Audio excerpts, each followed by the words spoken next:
On November 1st, 1955, residents of Boise, Idaho woke to find that 3 men had been arrested for the infamous crime against nature and immoral acts involving teenage boys. The gay panic that followed destroyed thousands of lives and traumatized a generation of queer men and boys. This is the story of the Boys of Boise. Welcome back to Yesterqueers. My name's Amanda, and I'm a public historian who talks about queer history on the internet. Trigger warning for sexual conduct involving minors. In the post-war flush of the 1950s, Boise, Idaho was seen as an ideal American community. With a population of about 40,000, they were independent but community-minded, church-going, mostly white, and free of vice. But this was a time in U.S. history when McCarthyism tainted everything, and the threat of commies and queers seemed to lurk around every corner, threatening to destroy American life. It's hard to pinpoint what led to those first arrests. The chief of the Boise Police Department at the time said that the YMCA was concerned about sexual impropriety among the transients who stayed there, and that investigating that, they'd uncovered the seedy underbelly of Boise where gay men preyed on teenage boys. But the investigation didn't start with the Boise Police Department. They took it over from a private investigator named Howard Dice, who'd been hired by the Allied Civic Force based on a tip from a juvenile probation officer named Emery Bess, who said that some of the teenagers he supervised admitted to hustling adult gay men for money. There's also a theory that the whole thing was an attempt to destroy the careers of local reform politicians by miring them in scandal. Whatever the cause, on October 31st, a 33-year-old cobbler named Ralph Cooper, a 29-year-old freight worker named Charles Brokaw, and a 51-year-old store clerk named Vernon Castle were arrested. The Idaho Statesman ran the story on the front page, and in it they quoted Emery Bess as saying that these arrests barely scratched the surface of the child molestation activities in Boise, and that there were more than 100 teenagers involved. And then Boise lost its mind.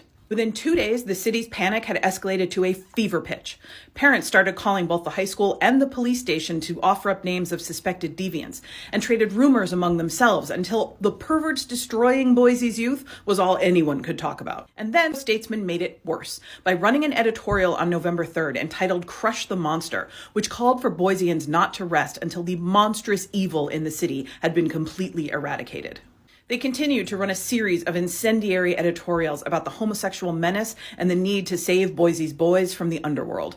Over the course of the next 2 months, almost 1,500 people were questioned. By January, 16 men had been arrested, and all but one were convicted and sentenced to anywhere from 6 months to life in prison. In spite of the panic to save Boise's children, many of the men were convicted for acts committed with other adults. So what actually happened? Was there an underground society of gay men abusing teenagers in Boise?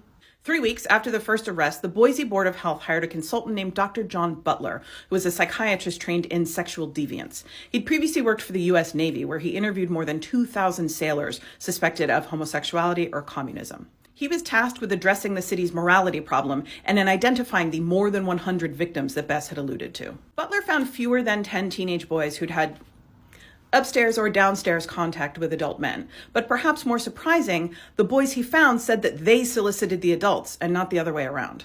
In an interview for the Fall of '55 documentary, Butler said that a group of teenage boys, who he described as tough guys, started to explore forbidden things, as teenagers do, and saw an opportunity to make some money when they came into contact with Boise's closeted gay community. They essentially created a lucrative circle of spicy work and blackmail, and as their informal circle expanded, it came to include boys and young men aged 14 to 22. Some of the accusers were teenagers. I don't want to bury that fact. Teenage boys cannot consent to or solicit sex with adults, and even in 1955, adult men had a responsibility to choose adult partners. But many of the men who were convicted and imprisoned during this panic did have adult partners.